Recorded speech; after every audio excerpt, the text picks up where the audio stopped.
Bismillah.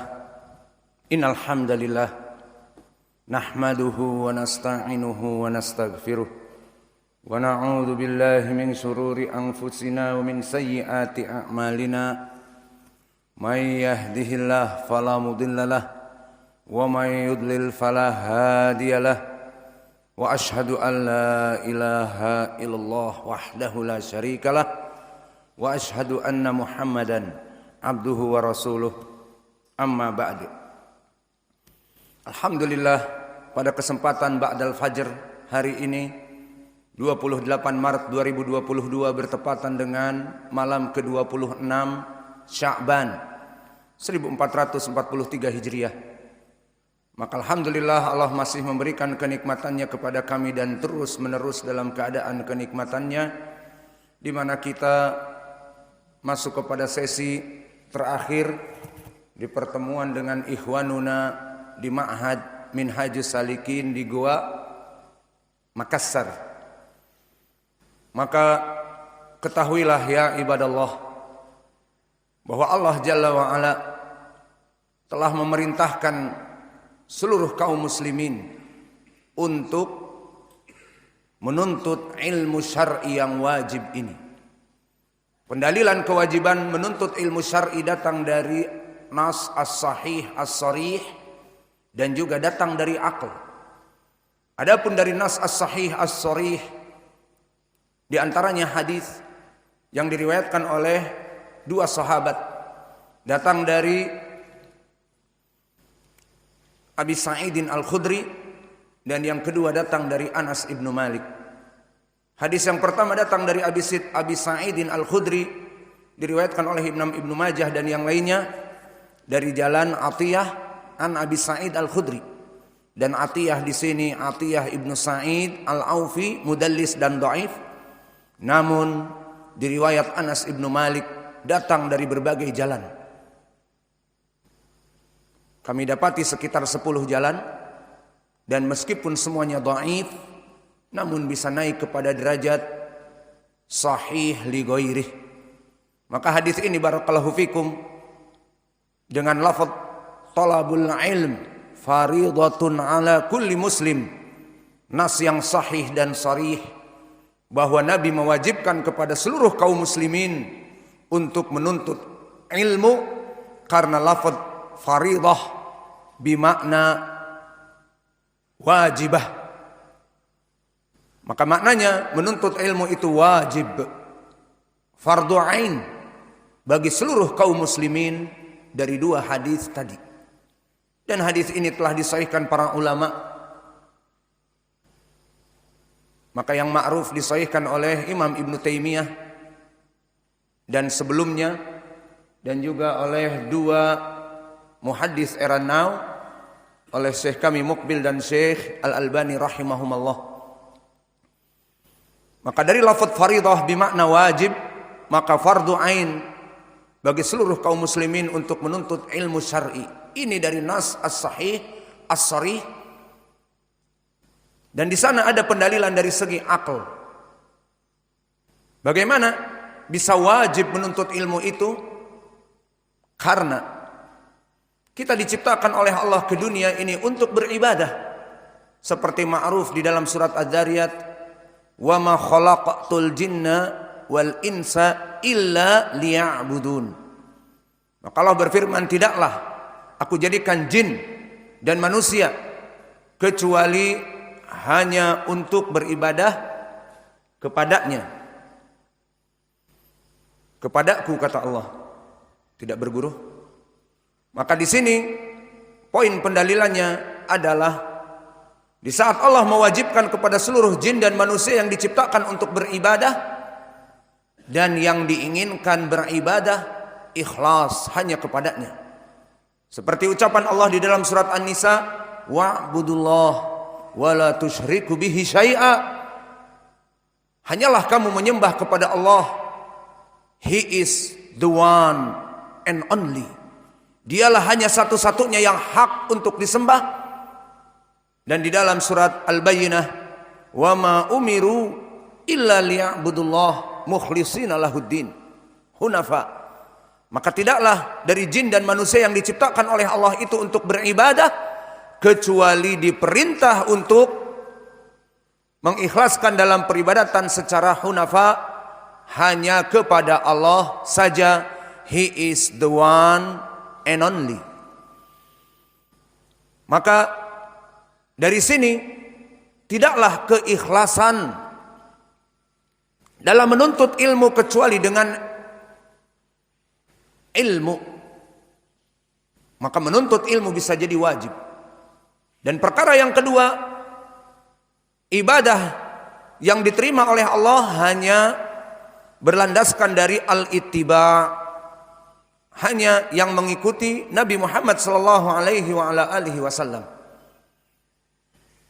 Maka dari sini menjadi pendalilan dari segi akal, menuntut ilmu itu wajib, karena bagaimana seseorang bisa diterima ibadahnya, ya'budullah ala basirah, melaksanakan ibadah di atas ilmu, sehingga diterima amal-amalnya dikarenakan ittiba di sunnah, maka ini tidaklah kecuali dengan menuntut ilmu.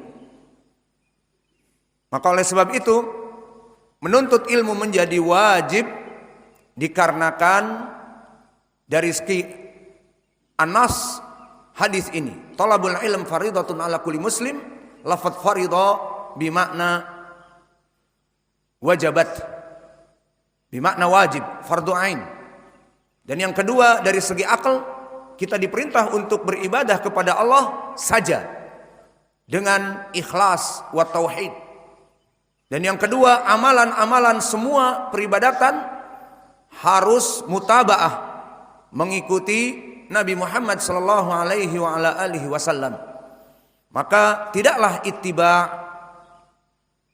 sebagai syarat dari diterimanya ibadah kecuali butuh dengan ilmu. Maka di sana di dalam ayat Al-Qur'an di surat Al-Baqarah, Allah memerintahkan salat, wa aqimus shalah wa atuz zakah warka'u ma'ar raqiin.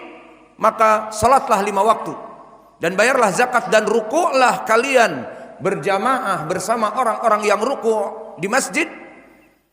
Maka tidak cukup dengan itu, Nabi mengatakan di dalam hadis yang diriwayatkan oleh Imam Al-Bukhari dari Malik ibn al-Huwairits, wasallu kama ra'aitumuni usalli. Maka salatlah kalian seperti kalian melihat aku salat.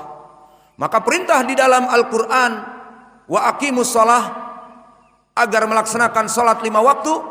Maka di hadis Malik ibn al-Huwairits, salatlah kalian seperti kalian melihat aku salat. Mutabaah harus agar salatnya diterima.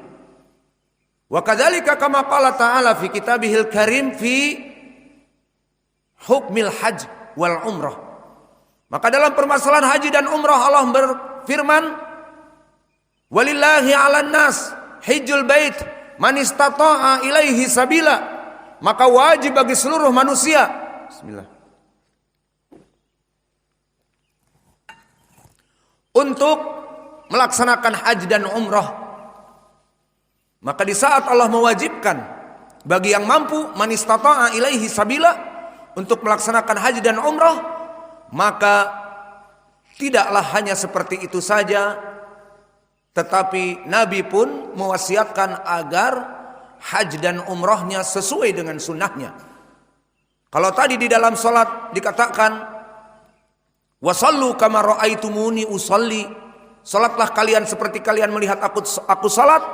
Maka begitupun dalam permasalahan al-hajj wal umrah, berkata Nabi di hadis Jabir yang diriwayatkan oleh Imam Muslim, berkata, litakhudhu anni manasikakum, litakhudhu manasikakum. Maka takhudhu di sini fi'lun mudhari' yang majzum dengan lam amr, di ilmil usul memberikan makna wajib. Maknanya agar kalian semuanya wahai kaum muslimin, litakhudhu manasikakum, mengambil ilmu manasik dan umrah dariku. Ini diriwayat Muslim dari Jabir bin Abdullah. Dan di riwayat An-Nasa'i masih dari Jabir bin Abdullah dengan fi'lun amr yang jelas. Khudhu, takdirnya khudhu anni manasikakum, ambillah ilmu manasik haji dan umrah dariku. Maka dari sini menjadi pendalilan ya ibadallah dari segi nas dan dari segi akal, bahwa menuntut ilmu itu adalah wajib karena datang nas dari Nabi, faridatun ala kulli muslim. Dan dari segi akal kita diperintah untuk beribadah di muka bumi ini, dan ibadah yang diinginkan ibadah yang sahihah dan terpenuhi dengan dua syarat, al-ikhlas wal mutaba'ah. Dan ikhlas dan mutaba'ah ini tidak bisa dibangun kecuali dengan ilmu. Maka menuntut ilmu wajib nassan wa aqlan.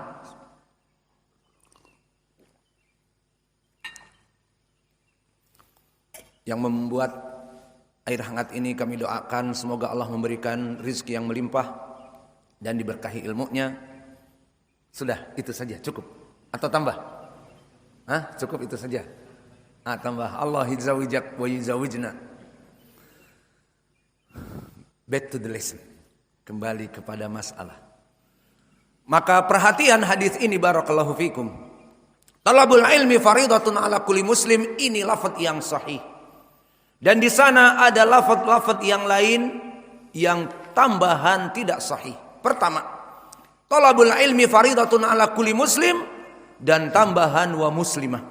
Maka tambahan muslimah disebutkan oleh para ulama la asla lahu, tidak ada asalnya, didhaifkan oleh para ulama, oleh As-Sakhawi di Maqasidul Hasanah dan Syekh Al-Albani juga. Dan begitu pun tambahan yang kedua, talabul ilm faridatun ala kulli muslim watlubul ilma walau bisin. Menuntut ilmu itu wajib bagi seluruh kaum muslimin, maka tuntutlah ilmu meskipun ke negeri Cina, ke Taiwan. Apa yang kalian akan pelajari di Taiwan? Maka tambahan tuntutlah ilmu walaupun ke negeri Cina, maka ini tambahan yang dhaifun jiddan. Dohirnya ada Abu Atikah wa huwa matruk. Maka hadis ini datang dari Anas, namun tidak sahih karena ada Abu Atikah yang matruk, ditinggalkan, dan para ulama menyebutkan tambahan ini tambahan yang dhaif. Maka dari sini kita mengetahui bahwa menuntut ilmu itu adalah wajib. Maka apa yang ada pada kalian, di mana kalian duduk di ma'had ini bersama asatidah yang mengajari kalian, maka kalian dalam keadaan beribadah. Karena tadi hadisnya talabul ilm faridah ala kulli muslim, maka menuntut ilmu adalah ibadah. Apa itu ibadah? Disebutkan oleh Imam Ibn Taimiyah di kitabnya Al-Ubudiyah, dan muridnya Ibnul Qayyim di banyak kitab, di antaranya Ighatsatul Lahfan. Al-ibadah definisinya adalah ismun jami'un likulli ma yuhibbuhullah wa yardah min aqwalin wa af'alin wa qalbin.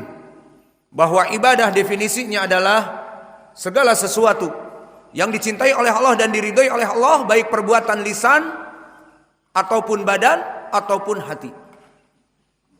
Jazakallah khair. Allah yubarik fiik wa fi ilmik.